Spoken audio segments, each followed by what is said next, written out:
जय झूलेलाल। मां संध्याणी कंचो सुनील खत्री तव्हां सभिनी जो स्वागत करे रही आहियां हिन वीडियो में। हाँ, मूंखे ख़बर आहे तव्हांजी थोड़ी नाराज़गी भी हूंदी छो त काफ़ी टाइम सां असां मिलिया न आहियूं, पर हाणे खां मां तव्हांखे हिकु अहिड़ी गुड न्यूज़ ॾियण वारी आहियां कि सुभाणे खां ई इनफैक्ट अॼु खां ई शुरू थी चुको आहे ॾाढो इम्पोर्टेंट मंथ।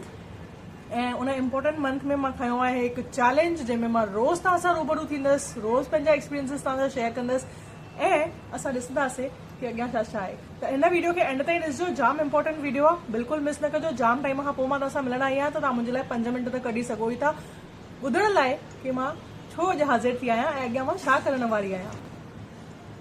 तव्हां सभु सोचंदा हूंदा कि हाणे त अञा दिवाली में चङो टाइम पियो आहे, कंचन हेॾा ॾीआ खणी करे अॼु छो वेठी आहे, त तव्हांखे उहो ई ॿुधाइण आई आहियां। अॼु मां त शरद पूर्णिमा जे ॾींहं खां कार्तिक महीनो वैष्णव परंपरा जे हिसाब सां चालू थी वियो आहे ऐं असां सभिनी खे ख़बर आहे त कार्तिक महीनो केतिरो इम्पोर्टेंट महीनो हूंदो आहे भक्तीअ लाइ, पंहिंजे तन मन जी शुद्धीअ जे लाइ, प्लस कुझु दान धर्म करण लाइ ॾाढो भरपूर फलदायक महीनो हूंदो आहे। कृष्ण जो फेवरेट मंथ आहे, प्लस हिन ई महीने में कृष्ण जाम सारियूं लीलाऊं जॾहिं उहो धरती ते हुया प्राकट्य रूप में तॾहिं जाम सारियूं लीलाऊं कयूं हुयूं। जीअं शरद पूर्णिमा ॾींहुं महाराज लीला कई हुई, इन खां पोइ दामोदर लीला जंहिंमें मां यशोदा उनखे गुस्सो करे उखड़ीअ सां ॿधी थी छॾे, सॼे ब्रह्मांड जे सृष्टि रचयिता खे जंहिंखे कोई पकड़े न सघंदो आहे, ॿधी न सघंदो आहे, उनखे ममता सां प्यार सां उन रसीअ सां उखल सां ॿधी छॾियो हुयो। उहा लीला बि इन ई महीने में थी हुई।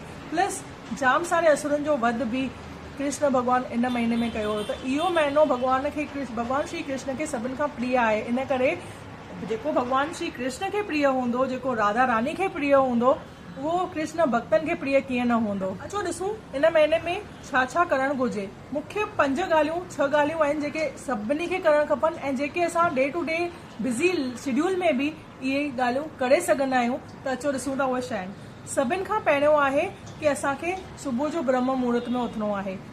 आई नो थोरो डिफिकल्ट आहे, सीज़न जो टाइम आहे, पर अगरि असां उथूं था त हिन महीने में असांजो रूटीन ते ठही वेंदो, पर उनजो जेको फल मिलंदो उहो तव्हां सोचे बि न सघंदा आहियो। सभिनी तीर्थनि में सनानु करे, सभिनी तीर्थनि में दान पुञ करण जो फल तव्हांखे सिर्फ़ु ब्रह्म मुहूर्त में उथण सां मिली वेंदो। तव्हांजो फोकस वधी वेंदो, तव्हांजी मेमोरी पावर वधी वेंदी, तव्हांजो ब्रेन हिकदमि शांति रहंदो ऐं तव्हां जेके बि कम सोचिया आहिनि उहे तव्हां मैनिफेस्ट करे सघंदा। नंबर 2, तव्हांखे सुबुह जो ऐं शाम जो तुलसीअ में जल विझणो आहे, छो त तुलसी महारानी कृष्ण जी फेवरेट आहे। त तुलसी महारानी में जल विझणो आहे, उनजी सेवा करणी आहे। अगरि तव्हांजे घर में तुलसी जो पौधो कान्हे त तुलसी लॻायो, इहो ॾाढो शुभ ॾींहुं आहे तुलसी पंहिंजे घर में खणी अचे रोपण जो। प्लस तव्हांखे पॉसिबल हुजे त तव्हां आरती बि कयो तुलसी जी, रोज़ उनजी परिक्रमा कयो, उनजी आराधना कयो, थोरो उनजे भरिसां वेही करे कृष्ण जे नाले जो जाप कयो या कीर्तन कयो, त तव्हांखे अञा बि सुठो पॉजिटिव वाइब पंहिंजे घर में मिलंदा। क्यों?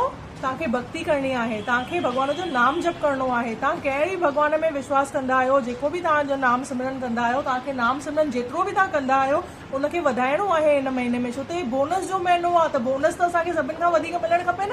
तव्हां अॼु ताईं भक्ति न कई आहे या कहिड़ो बि नाम जप न कंदा आहियो या कॾहिं कॾहिं कंदा आहियो, त हे ठाहे सघंदा आहियो जंहिंमें तव्हां डेली नाम जप कंदव।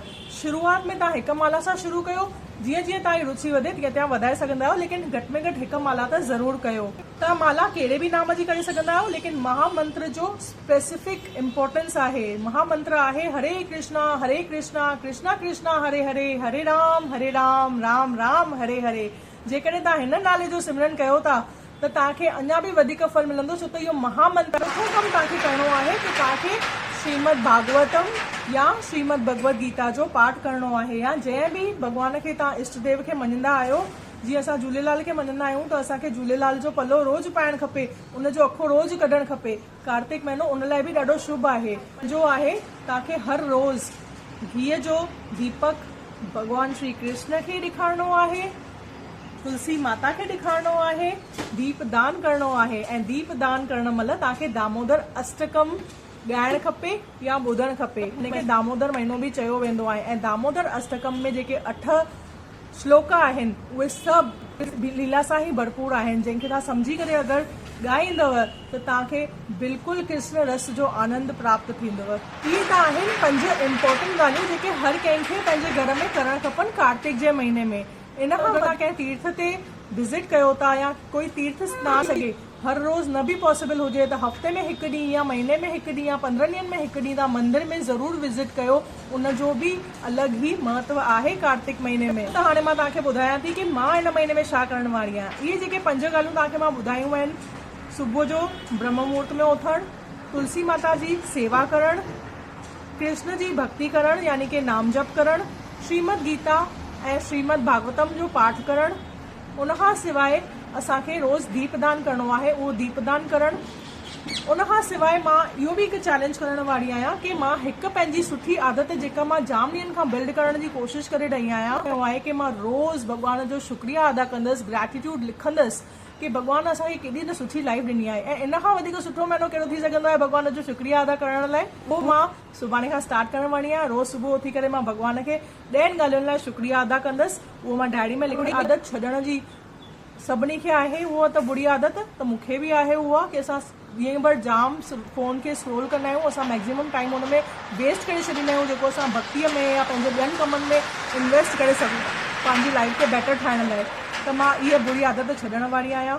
उम्मीद आहे तव्हां मूंखे हिन चैलेंज में सपोर्ट कंदव, पंहिंजो आशीसूं ॾींदव ताकि मां हिन चैलेंज खे कंप्लीट करे सघां ऐं रोज़ पंहिंजी प्रोग्रेस तव्हां सां शेयर करे सघां। सब्सक्राइब न कयो अथव, पहिरों दफ़ो इहो वीडियो ॾिसो था त प्लीज़ सब्सक्राइब कयो ऐं जेके बि सब्सक्राइबर्स आहियो तव्हांखे कोटि कोटि धन्यवाद जो तव्हां हिन चैनल ते अञा ताईं बरक़रार रहिया आहियो, इंतज़ारु करे रहिया आहियो। हाणे तव्हांजो इंतज़ारु ख़तमु थियो आहे ऐं मां तव्हां सां उमेद रखां थी त तव्हां बि रोज़ मूंखे प्रोत्साहन ॾींदा रहंदा पंहिंजे लाइक्स सां, पंहिंजे कमेंट्स सां ऐं पंहिंजे आसीसुनि सां, जीअं मां इहो चैलेंज कंप्लीट करे सघां। मुंहिंजो इहो वीडियो ठाहिण जो मक़सदु इहो ई हुयो कि मां तव्हांखे ॿुधायां कि मां छा संकल्प करे रही आहियां ताकि तव्हांजे आशीर्वाद सां हुन संकल्प बल अञा वधी वञे ऐं मां कृष्ण भक्ति में अॻियां वधी सघां, पंहिंजो चैलेंज पूरो करे सघां ऐं तव्हां सां बि रोज़ जो रोज़ रूबरू थी सघां।